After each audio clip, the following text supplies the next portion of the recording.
కలియుగ వైకుంఠనాథుడు శ్రీ వెంకటేశ్వర స్వామిని స్తుతిస్తూ 32,000కు పైగా సంకీర్తనను రచించి తొలి తెలుగు వాగ్దేవికారుడిగా ఖ్యాతికెక్కిన అన్నమాచారులు చిరస్మరణీయులని రాయలసీమ రంగస్థలి చైర్మన్ గుండాల గోపీనాథ్ రెడ్డి అన్నారు. అన్నమాచారుల 522వ వర్ధంతిని పురస్కరించుకుని స్థానిక ఆర్సీ రోడ్డులోని ఆయన విగ్రహానికి రాయలసీమ రంగస్థలి చైర్మన్ గుండాల గోపీనాథ్ రెడ్డి ఆధ్వర్యంలో కళాకారులు పూలమాలలు వేసి ఘనంగా నివాళులర్పించారు. ఈ సందర్భంగా వారు మాట్లాడుతూ తిరుమల శ్రీ వెంకటేశ్వర స్వామి పైన 32,000కు పైగా కీర్తనను రచించిన అన్నమయ్య శ్రీవారి వైభవాన్ని విశిష్టతను ప్రపంచానికి వెలుగెత్తి చాటిన మహనీయుడని కొనియాడారు. ఆయన మన రాయలసీమ వ్యాసి కావటం గర్వించదగ్గ విషయమన్నారు. కలియుగం ఉన్నంతకాలం శ్రీనివాసునిపై ఆయన రచించి ఆలపించిన పాటలు ప్రతి ఇంటిలోనూ వినిపిస్తూనే ఉంటాయని పేర్కొన్నారు. ఈ కార్యక్రమంలో రాయలసీమ రంగస్థలి చైర్మన్ గుండాల గోపీనాథ్ రెడ్డి, చిగోరా ఆధ్యాత్మిక కేంద్రం వ్యవస్థాపకులు చిత్రపు హనుమంతరావు, రంగస్థలి ప్రతినిధులు తొండమనాటి సుబ్రహ్మణ్యం రెడ్డి, రాజశేఖర్ రెడ్డి, మల్లారపు రవిప్రసాద్ తదితరులు పాల్గొన్నారు.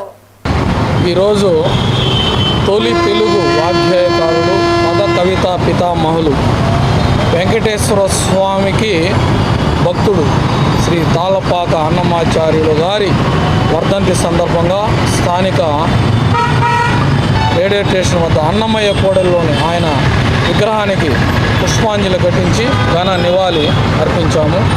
ముఖ్యంగా ఎన్నో వేల సంకీర్తనలు వెంకటేశ్వర స్వామి మీద ఆలపించి అందరి మన్ననలు పొందారు మన అన్నమయ్య గారు. ఈరోజు ప్రతినిత్యము తిరుపతిలో అన్నమయ్య కళామందిరంలో అన్నమయ్య కీర్తనలు వెంకటేశ్వర స్వామి మీద రోజు ఒక కార్యక్రమం పెట్టి వెంకటేశ్వర స్వామి భక్తి పాటలు ఆలపిస్తున్నారు. అలాంటి వాగ్గేయకారుడు మన అన్నమయ్య గారు. ఆయన వర్ధంతి సందర్భంగా ఆయన ఘన నివాళి అర్పిస్తూ ఆయన వెంకటేశ్వర స్వామికి అత్యంత ప్రేమైన భక్తుడు.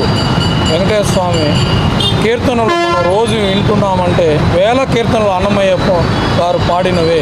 ఆ కీర్తనలు వింటుంటే మనకు మనసు ఎంతో ఆహ్లాదకరంగా ఆనందంగా ఉంటుంది.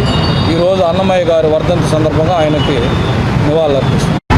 తొలి వాగ్వేయకారుడు, పద కవితా పితామహుడు శ్రీ వెంకటేశ్వర స్వామి వారి ఆత్మ బంధువుగా ఆయన అంతర్లీనంగా వచ్చినటువంటి ఆయన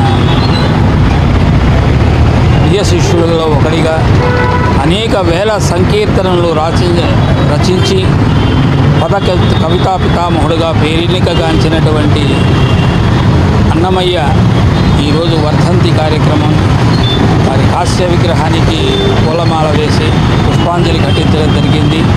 ఆయన కొన్ని లక్షల మంది కళాకారులకు జీవనోపాధి మానవ సేవే మాధవ సేవకి అంకితమైనటువంటి మహానుభావుడు, రసజ్ఞుడు. రాగ రసరంజితంగా వెంకటేశ్వర స్వామి వారి కవితా సామ్రాజ్యానికి ఆధునిక ప్రథమ గాయకుడుగా నిలబడినటువంటి వారికి ఘనంగా నివాళులు అర్పిస్తోంది.